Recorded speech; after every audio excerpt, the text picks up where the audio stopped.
फलक शगाफ नारे रंग बिरंगे पोस्टर के साथ औरत मार्च मनाया गया। औरत मार्च के आफ्टर शॉक्स क्या होंगे, इसके ऊपर बात करने के लिए आज मेरे साथ डॉक्टर फिजा अकबर साहिबा मौजूद हैं। यहाँ पे ऐसा नहीं है, यहाँ पे औरतें बामुकाबला औरतें भी। बाप से आज़ादी चाहिए इनको, भाई से आज़ादी चाहिए इनको, शौहर से आज़ादी चाहिए, तो ये आज़ादी चाहिए खाना गर्म करके शौहर को नहीं दूंगी, ये कर दूंगी वो कर दूंगी, ये जस्टिफाइड नहीं है। तो बस इतना किरदार अदा करें कि किसी को आपसे तकलीफ ना हो।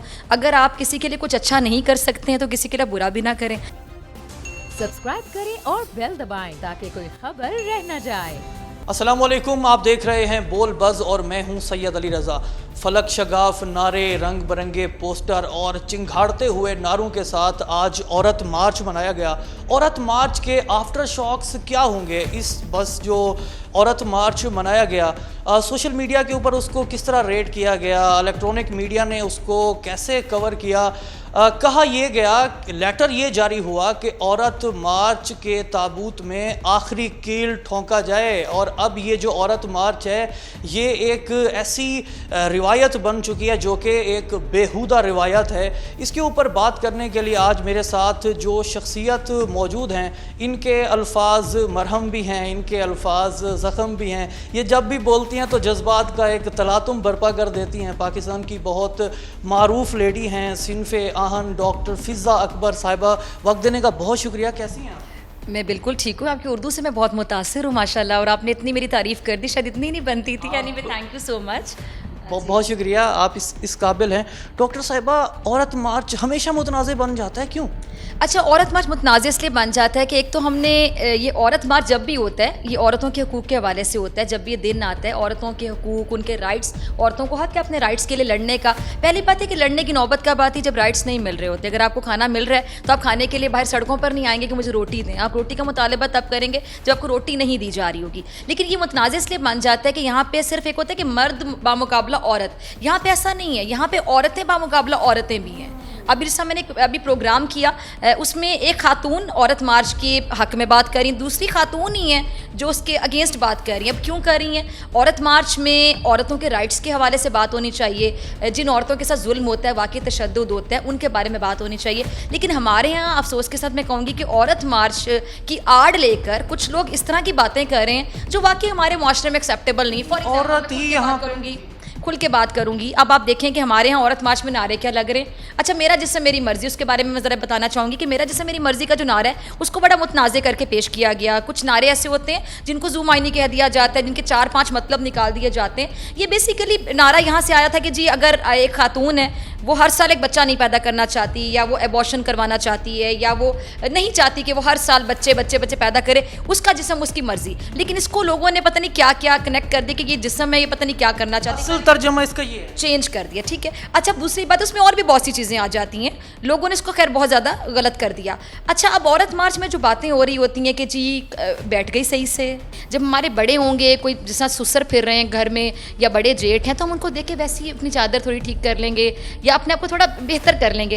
कभी कुछ जगहों का माहौल होता है कि वहाँ पर आप किसी तरह कंफर्टेबल हैं, लेकिन ये चीज़ें कि ऐसे भी ये शर्मो हया औरत का हुस्न है, औरत के माथे का झूमर। बहुत से लोगों को लगेगा कि फिजा आपने तो खुद बाल खोले में, अभी तो आपने दुपट्टा भी नहीं लिया हुआ, तो आप किस किस्म की बातें कर रही हैं। ठीक है, मैं इस किस्म की बातें कर रही हूँ, एटलीस्ट मुझे इतनी समझ है, मैं ये तो नहीं कह रही कि मुझे ये सब करना है और ये सब जो किया जा रहा है ये सही है, ये मेरा राइट है कि बाप के खिलाफ इनको आज़ादी चाहिए, बाप से आज़ादी चाहिए इनको, भाई से आज़ादी चाहिए इनको, शौहर से आज़ादी चाहिए। इनके बाप ही हैं ना, इनके भाई हैं जो इनको आला यूनिवर्सिटियों तक पढ़ाते हैं, ये जॉब्स पे जाती हैं, अपने कदमों पे खड़ी होती हैं, करियर बनाना है हमने, पाकिस्तान से बाहर जा रही हैं, शौहर की इजाज़त से जा रही हैं। शौहर कह रहे हैं, शौहर अगर कहे कि घर में बैठ के खाना ही बनाओगी, नहीं करोगी तुम नौकरी, कैसे नौकरी करेंगी, कैसे बनाएंगी? औरत मार्च जो है ये क्या मर्द से नफरत का नाम है? ये क्या है? बेहुदा नारे, बेहुदा सकाफत, व्हाट इज दिस? मैं बताती हूँ। देखिए, कुछ खवातीन हैं हमारे यहाँ जो वाकई पिस रही हैं। हमारे यहाँ बहुत सी खवातीन ऐसी हैं जिनके पास डिग्री, मैं कुछ लोगों को जानती हूँ जिन्होंने MBBS किया, डॉक्टरी की तालीम हासिल की, लेकिन ससुराल वालों ने कहा जी हमारे यहाँ तो डॉक्टर की प्रैक्टिस भी आप नहीं कर सकते, घर के ऊपर भी क्लिनिक नहीं खोल सकते कि एक पोर्शन में क्लिनिक खोल दीजिए, साढ़े करा दी नोवा काम नहीं कर दिया, बस जी घर में आप मैनेज करें। शौहर कहते हैं मेरे पास इतनी तनख्वाह, तुम्हें कितनी पॉकेट मनी चाहिए, ये उसके साथ ज्यादती है। उसने तालीम हासिल की, आप उसको एक अच्छे, ठीक है तालीम हासिल की है, आप उस तरह की जॉब नहीं अलाउ करते, आप उसको as a doctor, lady doctor काम करने दें, नहीं वहाँ भी उनको रिस्ट्रिक्शन है। लेकिन ये जो बातें कर रही होती हैं कि मुझे ये आज़ादी चाहिए, खाना गर्म करके शौहर को नहीं दूंगी, ये कर दूंगी वो कर दूंगी, ये जस्टिफाइड नहीं है। पहली बात ये कहती है जी हम खाना गर्म करके नहीं देंगे, आप अपने बच्चे का पैम्पर चेंज करते हैं जब वो रात को रोता है? आप रात को उठ के बच्चे का फीडर बनाते हैं, ये मोहब्बत में किया जा रहा होता है। और आप हस्बैंड वाइफ एक दूसरे का मुकाबला क्यों करेंगे? ये तो बड़ा प्यारा रिश्ता है, इसमें मुकाबलेबाजी तो है ही नहीं। आप एक दूसरे के लिए मोहब्बत में करेंगे। वो धूप में बेचारा फिरता है, आपका शौहर दिन रात मेहनत करता है। बहुत से आदमी ऐसे सुबह नौकरी करते हैं, शाम को बिजनेस करते हैं, कुछ ना कुछ करते हैं ताकि मैं अपनी बीवी के जो नाज नखरे ज़्यादा उठा सकूँ। नान नुस्खे की जिम्मेदारी होती है बच्चों की तालीम के लिए कि बेहतर से बेहतर स्कूल में पढ़ाऊँ। तो आप उस शौहर को अगर आए को बेचारे को खाना गर्म करके दे देंगे, इसमें आपका क्या जाता है, मुझे बताएं। अगर आपकी यहाँ पे बात करूँ तो आपके यहाँ अगर देखा जाए तो होम मिनिस्टर आप हैं या भाई साहब हैं? अच्छा, हमारे यहाँ ना आपने बड़ा अच्छा सवाल पूछा। बहुत से नाजरीन आप ब्रेकिंग न्यूज़ देना चाह रहे हैं उनको। हमारे यहाँ हम दोनों मिलकर मैनेज करते हैं। तो वहाँ पे हमारे पास ना कोई हेल्पर्स नहीं थे, खाना वाना खुद बनाना पड़ता था। तो अक्सर मुझे भी खाना नहीं बनाना आता था क्योंकि मैं भी पढ़ाई करते करते फिर फील्ड में आ गई, फिर शादी हो गई। तो कभी मेरे हस्बैंड खाना बनाते थे, कभी मैं बनाती थी। कभी हमें समझ नहीं आता था तो हम वेजिटेबल्स बॉयल करके खा लेते थे या सैलेड बना लेते थे। तो ये चीज़ मैनेजमेंट है। ये इतना प्यारा रिश्ता है कि इसमें आपने आपस में मैनेज करके चलना है। और सबसे बड़ी बात ये जो कह रहे हैं मेरा जिससे मेरी मर्जी, मुझे बच्चे नहीं चाहिए, मुझे बताएं, ये आपने लोगों से डिस्कस करना है। सड़कों पे आकर आप रिपोर्टर्स को बताएंगे, कैमरामैन को बताएंगे, आप अपनी राय बैनर्स पे लिख के बताएंगे। आप अपने शौहर के साथ बैठ के बंद कमरे में डिस्कस करें कि भी मुझे इतने बच्चे चाहिए, मैंने 2 से ज़्यादा बच्चे पैदा नहीं करने। ये तो आपस की बात है। जस्ट फॉर मोटिवेशन आपको लाखों करोड़ों लोग देखते हैं, लाखों आपके मद्दा हैं। आपकी घरदारी कैसी है? आपके घर में लाइफस्टाइल क्या है भाई साहब के साथ? अच्छा, मेरा लाइफस्टाइल बड़ा सिंपल सा है। मतलब यहाँ जितने लोग काम करते हैं, आप अभी आए, आपको आहिस्ता आहिस्ता अंदाज़ा हो जाएगा कि बस लाइफ एक मेरे ख्याल से एक अमानत है अल्लाह ताला की। आए हैं, अपना अपना किरदार अदा करेंगे और चले जाएंगे। तो बस इतना किरदार अदा करें कि किसी को आपसे तकलीफ़ ना हो। अगर आप किसी के लिए कुछ अच्छा नहीं कर सकते हैं तो किसी के लिए बुरा भी ना करें।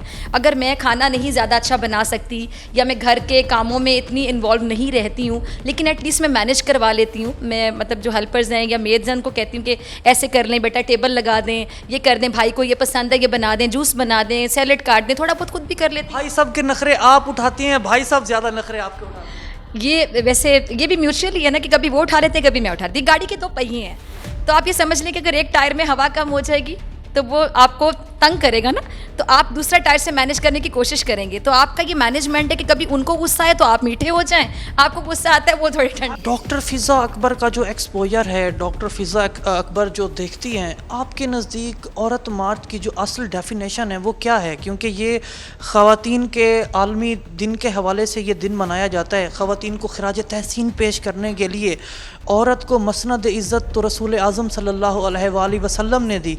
तो क्या तकाज़े हैं और क्या बेसिकली आप समझ? देखिए, औरत को जो हमारे मज़हब ने इज़्ज़त दे दी कि नबी पाक सल्लल्लाहु अलैहि वसल्लम का आपने जिक्र किया, उनसे बड़ी तो एग्जांपल हमारे लिए कोई नहीं हो सकते। जब हज़रत फ़ातिमा रज़ियल्लाहु ताला अन्हो आती थी, जब आती थी तो नबी पाक सल्लल्लाहु अलैहि वसल्लम उनके एहतराम में खड़े हो जाते थे। उन्होंने अपनी बेटी को इंतहाई इज़्ज़त दी और हमारे लिए ये एग्जाम्पल्स इनको लेकर हमने चलना है। लेकिन मुझे नहीं पता कि हम शायद मगरिब और मशरिक़ के दरमियान में पिस कर रह गए, हमें समझ नहीं आता। तो उसका मतलब मैं निचोड़ के निकालूंगी कि हम ना उधर कह रहे ना इधर कह रहे, हम दरमियान में पिस कर रह गए। हम फॉलो करना चाहते हैं मगरिब को और हम हैं मशरिक़ से, तो हम दरमियान में पिस के रह गए। बस मैं चाहती हूँ कि दरमियान में थोड़ा सा जो पिस के रह गए, सैंडविच बन के रह गए, उतना रहने शायद ये एक्सेप्टेबल होगा। लेकिन बिल्कुल जब उधर चलते जाएंगे, इधर को भूल जाएंगे तो शायद आप कन्फ्यूज हो। डॉक्टर साहब, आप समझते हैं कि इस आगाही मुहिम के बाद ये जो लोगों ने शऊर पकड़ा है, सोशल मीडिया के ऊपर ट्रेंड चलाए हैं, अब आप समझते हैं कि इस वर्ष इन बेहुदा नारों का भी जोर टूटा है, अब इनके तेवर बदले हैं और यूं लग रहा है कि औरत मार्च थोड़ा बहुत मैच्योर हो रहा है? अभी ना डॉक्टर फरजाना साहिबा मेरे साथ प्रोग्राम में थी तो उन्होंने कहा जी मुझे बड़े थ्रेट्स मिल रहे थे और ये बड़े थ्रेट्स के साथ मैं हमेशा ये औरत मार्च करती हूँ। ठीक है, मुझे ये चीज़ बुरी लगी कि थ्रेट्स भी नहीं मिलने चाहिए किसी को। दूसरी बात है कि ये जिस तरह एक दूसरे के बारे में आप राय का इजहार करते हैं, ट्विटर पर आपको आज़ादी है, बल्कि कुछ ज़्यादा ही आज़ादी, इतनी भी आज़ादी नहीं होनी चाहिए कि वहाँ पर ऐसे ट्रेंड भी होते कि ख़वातीन के नाम के साथ गालम गलोच लिख कर उसको ट्रेंड किया जा रहा था। खा वो मरियम नवाज़ हो, खा वो खातून अव्वल हो, खा वो कोई भी खातून हो, खा वो आपकी बहन हो, मेरी बहन हो, इनकी वालिदा हो, हमारे सामने कैमरामैन, तमाम ख़वातीन पाकिस्तान की मोहतरम हैं, सबके राइट्स हैं। लेकिन यहाँ पे ज़रा सी जिससे आपको इख्तलाफ होता है, आप उसके साथ गाली या अब्यूज़ लगा के उसको ट्रेंड करते हैं, ये बहुत गलत बात है। ये सिलसिला फ़ौरन रुकना चाहिए। इस बारे में यकीनी तौर पे सबको शऊर होना चाहिए। लेकिन आप जो कह रहे हैं ना कि ये सिलसिला ये चेंज होगा, ऐसा कुछ नहीं होगा। जिनको आज़ादी चाहिए, जिनको बाप से आज़ादी चाहिए, जिनको भाई से आज़ादी चाहिए, ये मेरे ख्याल से जो मेरी ऑब्जर्वेशन है, जो मुझे नज़र आता है, मुझे लगता है कि शायद ये मज़ीद ख़तरनाक होता चला जाएगा जैसे जैसे साल गुजरते चले जाएं। वजूद ज़न से है तस्वीर कायनात में रंग औरत को खिराज तहसीन पेश करने के लिए ना सिर्फ पाकिस्तान बल्कि दुनिया भर में लोग निकलते हैं और यकीनन कि जो ख़वातीन हैं ये बहुत अहम रोल प्ले करती हैं मुआशरे में, इस कायनात में। आपके आसपास कोई इंस्पिरेशनल मोटिवेशनल स्टोरी मौजूद है या आपके अंदर कोई टैलेंट मौजूद है तो हमारे फेसबुक पेज बोल न्यूज़ पर हमसे रब्ता करें। मुझे दीजिए इजाज़त और देखते रहिए पाकिस्तान का नंबर 1 न्यूज़ चैनल बोल न्यूज़।